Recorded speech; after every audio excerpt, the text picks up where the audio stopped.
দিয়ে এই ঘটনাকেও জামাত শিবির বিএনপির চাঁদাবাজি হিসেবে উপস্থাপন করেছে। আর একটা গুজব জামাতের আমির শফিকুর রহমান নিজেই ছড়িয়েছে।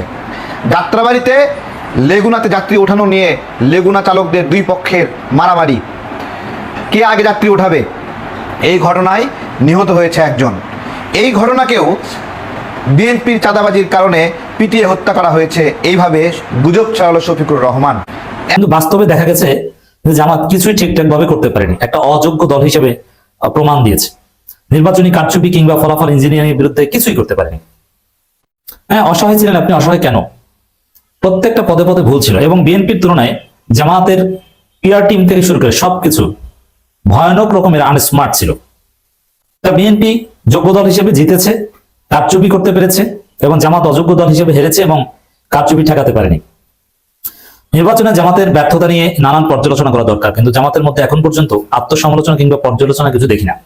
এবং যেসব নেতা দায়িত্ব পালন করতে ভয়াবহভাবে ব্যর্থ হয়েছেন, আমরা যা মন চাইছে তাই করছি, পোলাপান মন চাইছে সচিবালয়ে ঢুকে গেছে। সার্জিস আলম কইছে অন্তর্বর্তীকালীন সরকার মানে ডক্টর ইউনূস সরকারের সময় যা ইচ্ছা তাই করছে।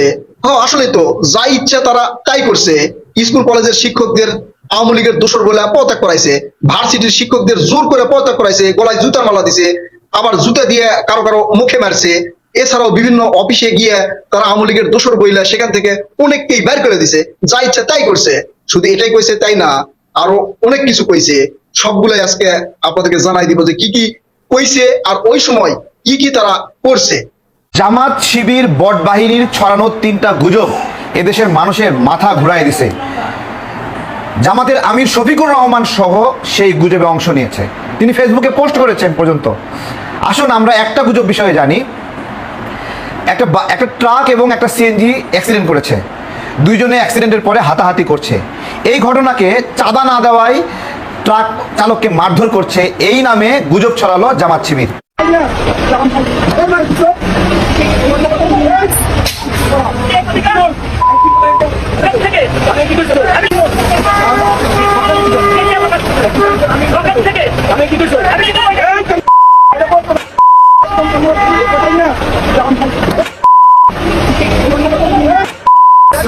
আমাকে সিএনজি লাগাই দিছে, বুঝছেন?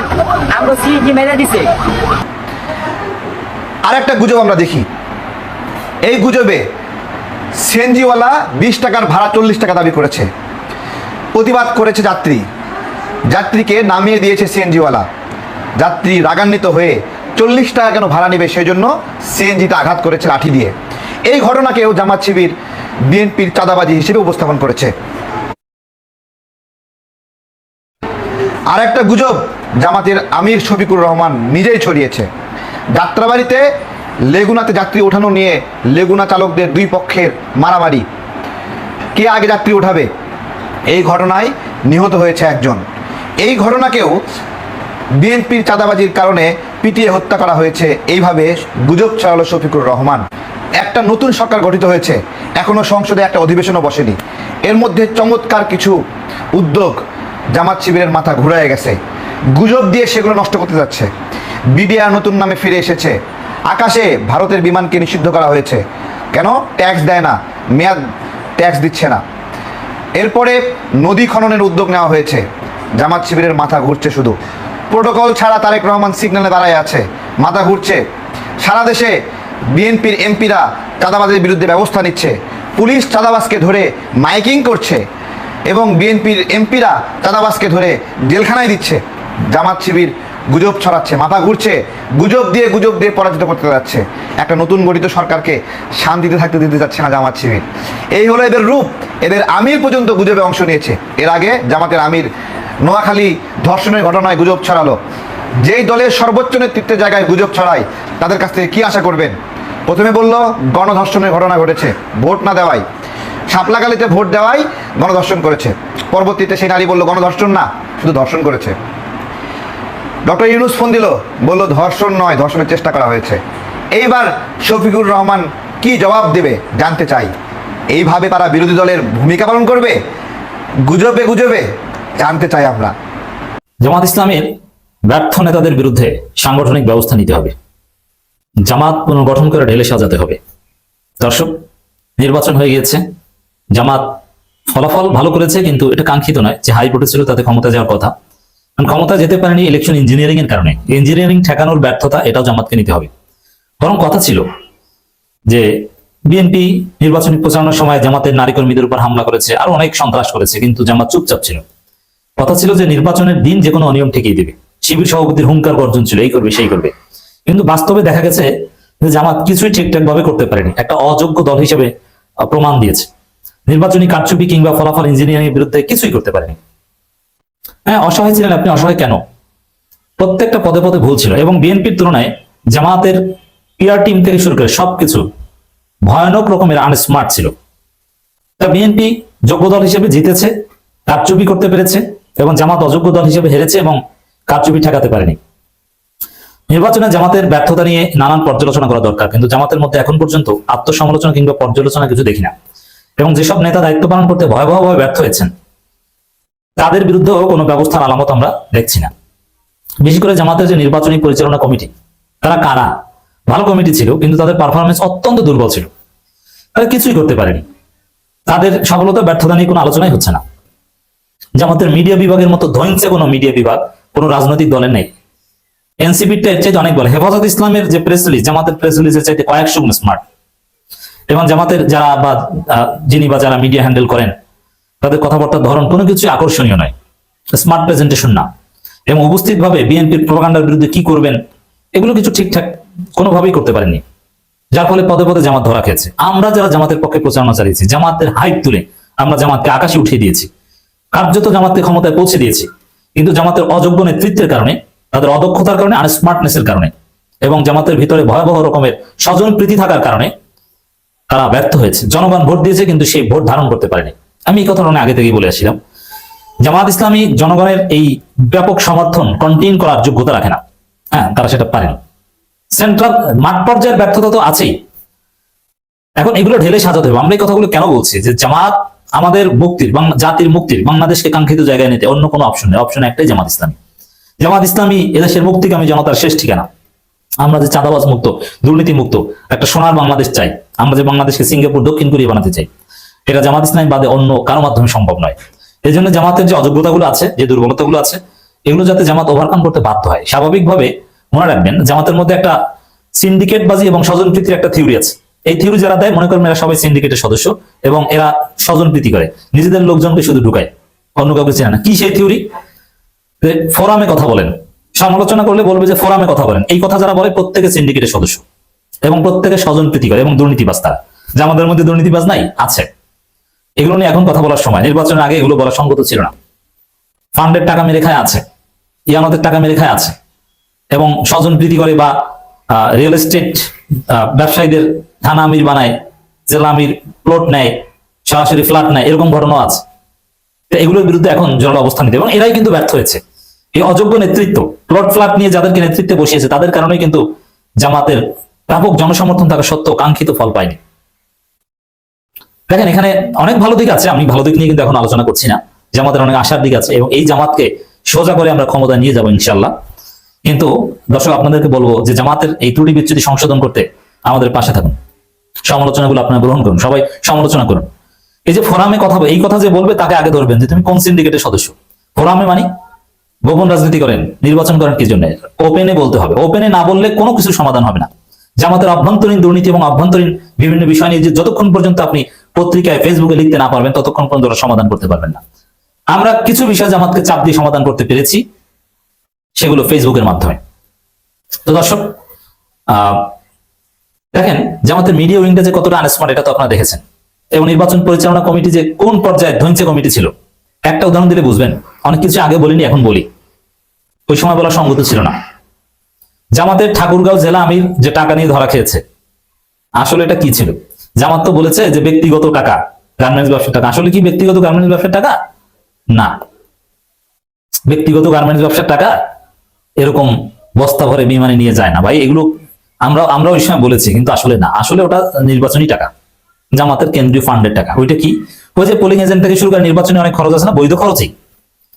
ওই খরচগুলো জেলা আমির নিয়ে যাচ্ছিলেন, তারপরে ধরা পড়েছেন। জেলা আমির অত্যন্ত বিব্রত ছিলেন। আর যদি একদম পুরোটাই জামাত ওখানে ফেয়ার হতো, তাহলে জামাত মিছিল করে বিমানবন্দর ঘেরাও দিত প্রয়োজনে।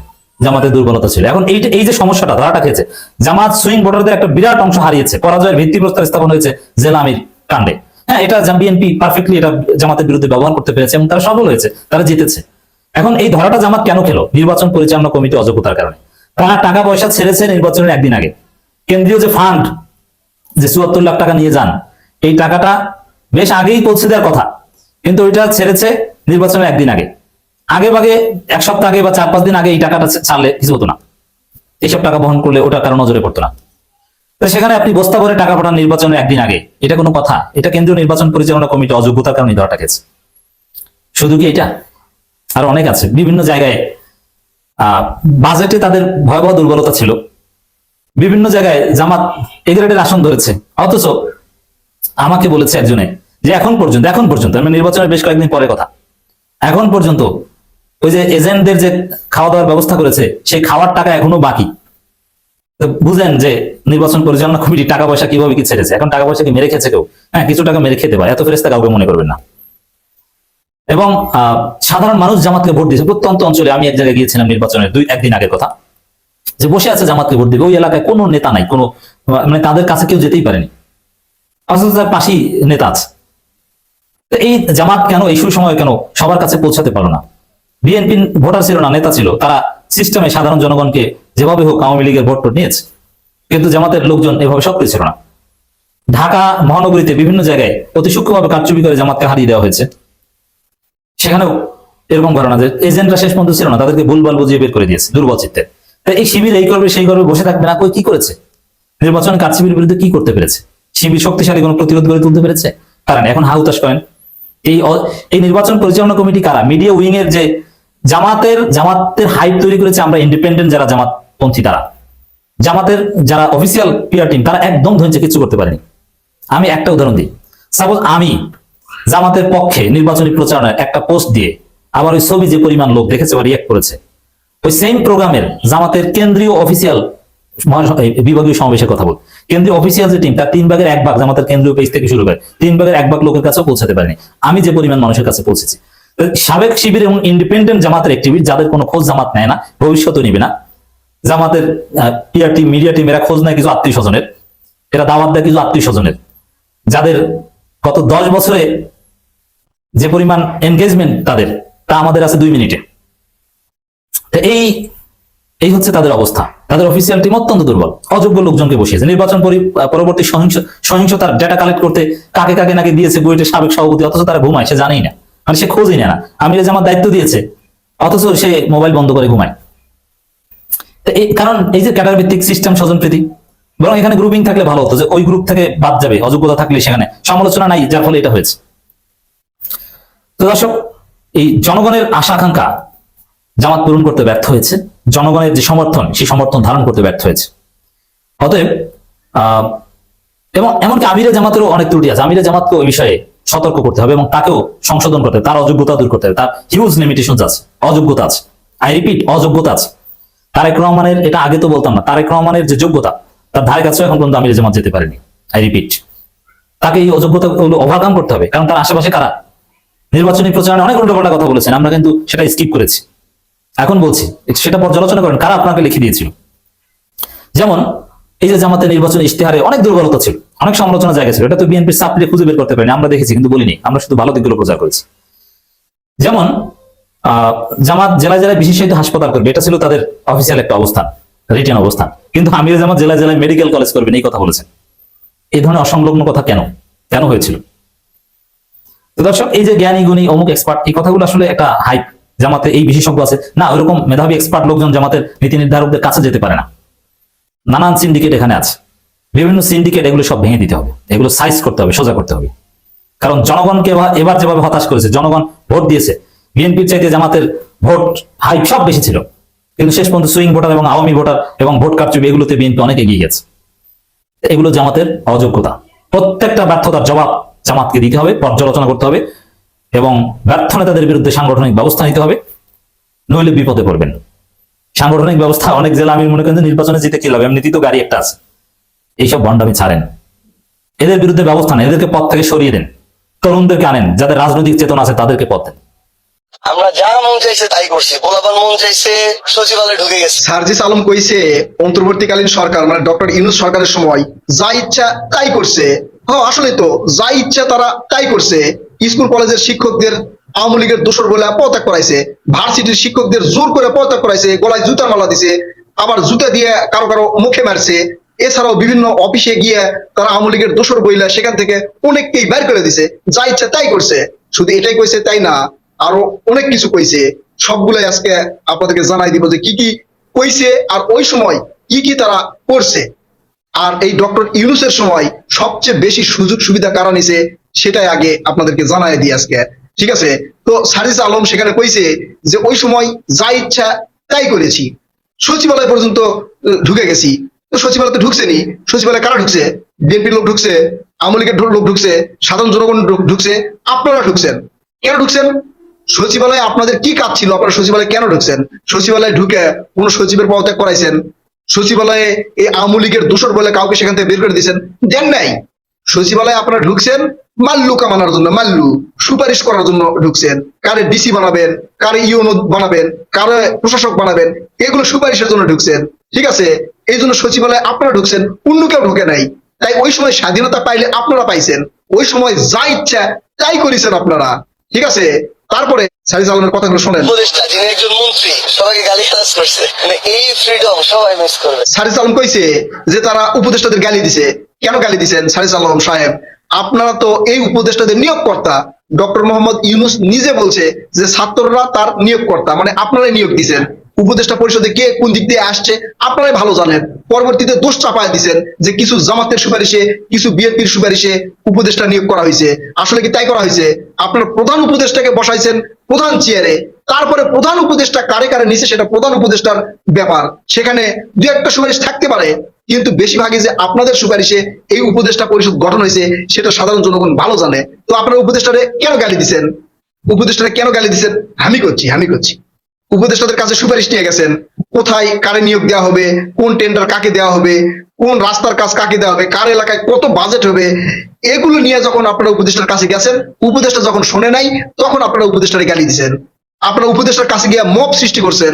দেখান তো বিএনপির কোন লোকজন ওই সময় যে উপদেষ্টাদের গালি দিছে, উপদেষ্টাদের কাছে মব সৃষ্টি করে নাই, আপনারা করছেন, ঠিক আছে? তার মানে উপদেষ্টাদের বসাইছেন আপনারা, আর উপদেষ্টাদের গালিও দিচ্ছেন আপনারা। মাঝখানে রহস্য কি আমরা জানি না? আমরা জানি কি করছেন। উপদেষ্টারা যখন আপনাদের কথা শুনে নাই, একটু বাণিজ্য টাণিজ্য করতে পারেন নাই, তখন উপদেষ্টাদের গালি দিচ্ছেন। আবার যখন আপনাদের কথা শুনছে তখন উপদেষ্টাদের মাথায় তুলে রাখছেন। উপদেষ্টারা যা ইচ্ছা তাই করছে, আপনারাও সমর্থন দিচ্ছেন। কেউ কথা কমার পারে নাই, ঠিক আছে? কেউ কথা বলতে পারে না ওই সময়। অনেক সাংবাদিকদের চাকরি গেছে শুধু আপনাদের কারণে, অনেক শিক্ষকের গেছে, অনেক বিচারকের পর্যন্ত গেছে, তারপরে এই ভার্সিটির শিক্ষকদের গেছে। এটা আপনাদের স্বাধীনতার ফল, ঠিক আছে? তো সার্জিস আলম আর কি বলছে একটু শোনেন। বাট আমার মানে এটা যদি মনে হয় ডক্টর ইউনূসকে মানুষ মিস করা শুরু করবে, বেশি দিন লাগবে না। সার্জিস আলম কইছে যে 1 মাসের মধ্যেই ডক্টর ইউনূসকে সবাই মিস করা শুরু করবে। ওই সময় যে স্বাধীনতা সবাই পাইছে বা পোলাপানে পাইছে, এই স্বাধীনতা আর ভবিষ্যতে পাবে না, 100% পাবেন না সার্জিস আলম। কারণ ওই সময় আপনারা যা করছেন, বিভিন্ন জায়গায় ইচ্ছা করলে মব সৃষ্টি করছেন। আপনারা আওয়ামী লীগের এমপি মন্ত্রীদের বাড়িঘর ভাঙচুর করছেন, আওয়ামী লীগের ব্যবসা প্রতিষ্ঠান ভাঙচুর করছেন, আপনারা ধানমন্ডি 32 ভাঙচুর করছেন, আপনারা এই যে ডেইলি স্টার, প্রথম আলোর মতো একটা জনপ্রিয় সংবাদ মাধ্যম, সেগুলো ভাঙচুর করছেন। পরবর্তীতে অবশ্য আপনারা যা সেখানেই করছেন, কিন্তু আপনাদের পোলাপানরা তো এগুলো করছে নাকি? যারা শুরু থেকে বিভিন্ন মব সৃষ্টি করছে তারাই তো এগুলো করছে। তো আপনারা সেই স্বাধীনতা তো পাবেন না। এই জন্য আপনারা ডক্টর ইউনূসকে মিস করবেন, সাধারণ জনগণ করবে না। সাধারণ জনগণ যদি মিস করতে হয়, কোনো কিছু পায় নাই সেটা মিস করবে, আপনার ডক্টর ইউনূসকে মিস করবে না। ডক্টর ইউনূসকে মিস করবে আপনাদের মতো পোলাপান। আপনারা যারা ওই সময় সুযোগ সুবিধা পাইছেন, ইচ্ছা মতো সচিবালয়ে গেছেন, ইচ্ছা মতো ভার্সিটিতে গেছেন, ইচ্ছা মতো বুক তুলায় ঘুরছেন, এলাকায় গেছেন, প্রশাসন আপনাদের পিছে পিছে থাকছে, সেই প্রোটেকশন দিচ্ছে ডক্টর ইউনূসের সরকার।